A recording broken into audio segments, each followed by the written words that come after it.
महाभारत का युद्ध जहाँ हर दिन एक इतिहास लिख रहा था, परंतु 17वें दिन सभी किशन ने अर्जुन से ऐसा वचन कहा जिसे सुनकर गांडीवधारी अर्जुन के हाथ कांप उठे। उन्होंने कहा, अर्जुन, तुम कर्ण का सामना नहीं कर सकते। पर किशन ने ऐसा क्यों कहा? क्या कर्ण इतना महान था?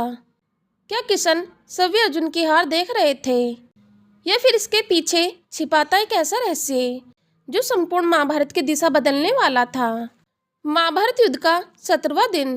भीष्म गिर चुके थे, द्रोण का अंत हो चुका था और अब कौरव सेना का भार था केवल एक पुरुष पर, अंगराज कर्ण पर।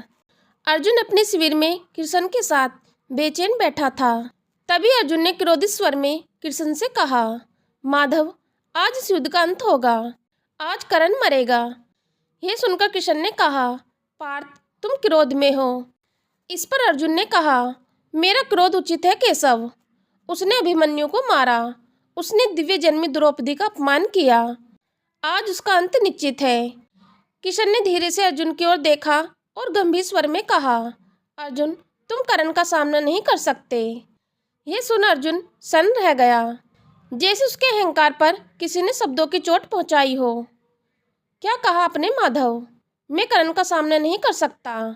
आप शायद भूल गए हैं, मैं अर्जुन हूँ, जिसने स्वर्ग को जीता, जिसने देवताओं को हराया, जो सभी महादेव से पशुपतास्त्र प्राप्त कर चुका है। वो कर्ण का सामना नहीं कर सकता। इस पर किशन ने कहा, हाँ पार्थ, तुम कर्ण का सामना नहीं कर सकते। यह सुन अर्जुन क्रोध में भर जाता है। माधव, क्या आप मेरे पराक्रम पर संदेह कर रहे हैं? किशन ने कहा, नहीं पार्थ, पर मैं कर्ण के पराक्रम को जानता हूँ। तुम कर्ण को केवल सूतपुत्र समझते रहे, परंतु तुम नहीं जानते कि वह जन्म से ही महायोद्धा है। उसके शरीर पर जन्म से ही कवच और कुंडल थे, जो सभी सूर्य देव का वरदान थे। कर्ण वह योद्धा है जिसने बचपन से ही केवल संघर्ष देखा। जन्म से ही समाज ने उसे अपमानित किया, गुरु द्रोण ने उसे स्वीकार नहीं किया, भीष्म ने उसे तिरस्कृत किया, द्रौपदी ने उसे ठुकरा दिया। किंतु उन सब अपमानों के बावजूद उसने अपने पराक्रम को कभी कम नहीं होने दिया। वह तुम्हारी तरह राजमहलों में नहीं पला, उसे उत्तम शिक्षा नहीं मिली, फिर भी केवल संकल्प और परिश्रम से उसने सभी को महान योद्धा बनाया। हे पार्थ, कर्ण अकेला ही पूरे युद्ध की धुरी है। यदि दुर्योधन के पास कर्ण न होता तो कौरव सेना युद्ध के प्रथम दिन ही ध्वस्त हो जाती। अर्जुन, याद रखो, तुम्हें दिव्य शस्त्रों का ज्ञान परशुराम ने नहीं दिया, परंतु कर्ण ने श्राप रहकर भी उसे अर्जित किया। तुम्हें श्री कृष्ण जैसा सारथी मिला, लेकिन कर्ण को ऐसा कोई सहारा नहीं मिला। फिर भी वह अकेला ही तुम सबके सामने डटा है। इसलिए मैं कहता हूँ, तुम्हारी कीर्ति बड़ी हो सकती है, तुम्हारे पीछे धर्म का पल हो सकता है, परंतु वीरता और धैर्य में कर्ण तुमसे कहीं ज़्यादा बड़ा है। और एक बात ध्यान से सुनो पार्थ, जिस पुरुष ने जीवन भर अपमान सहा हो, वह युद्ध में मृत्यु से नहीं डरता, और जो मृत्यु से नहीं डरता, उसे हराना असंभव हो जाता है। यह सुन अर्जुन ने कहा, तो क्या मैं उससे भयभीत हो जाऊं?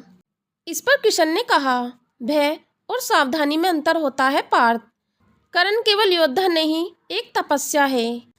हे अर्जुन, तुम उससे युद्ध करने जा रहे हो जिसने सव्य अपने शरीर का दान कर दिया था। यह सुन अर्जुन आश्चर्य से भर गया। शरीर का दान कर दिया था? मैं कुछ समझा नहीं माधव। किशन ने कहा, हाँ पार्थ, कर्ण एक महान दानवीर है। सूर्योदय के समय वह किसी भी याचक को खाली हाथ नहीं लौटाता। तुम्हारे पिता इंद्र यह सब जानते थे, इसलिए उन्होंने ब्राह्मण का वेश बनाकर कर्ण से उसके कवच और कुंडल दान में मांगे। कवच और कुंडल जो कर्ण के शरीर का हिस्सा थे, उसने बिना किसी संकोच के अपने शरीर से काटकर इंद्र को दान दे दिए। हे पार्थ, ऐसा दान तो देवता भी नहीं दे सकते। अर्जुन पहली बार शांत पड़ता है।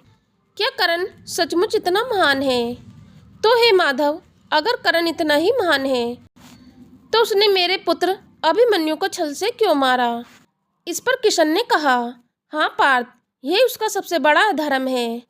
सुनो अर्जुन, यदि कर्ण के पास उसका कवच और कुंडल होते, यदि परशुराम का उस पर श्राप न होता और यदि पृथ्वी माता उसका साथ न छोड़ती, तो तुम तो क्या अर्जुन, देवता भी उसे नहीं हरा सकते थे।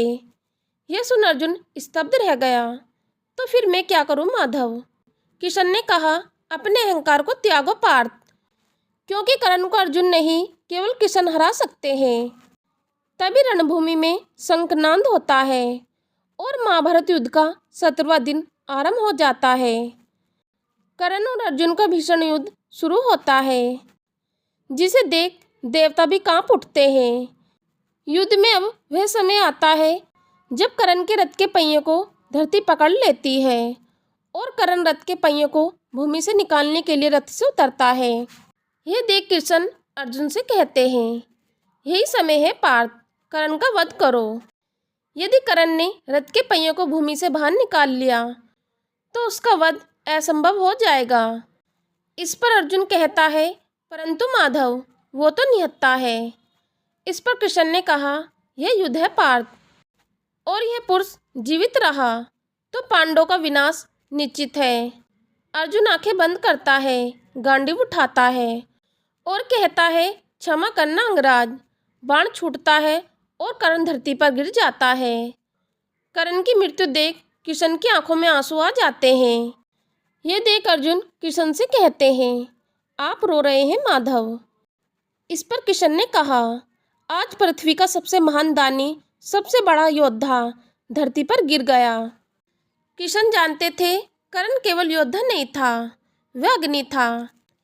इसलिए उन्होंने अर्जुन से कहा, तुम कर्ण का सामना नहीं कर सकते, क्योंकि उस दिन युद्ध केवल 2 योद्धाओं का नहीं था, वह युद्ध था भय और पराक्रम का। तो मित्रों, आशा करती हूँ आज की वीडियो आप सभी को पसंद आई होगी।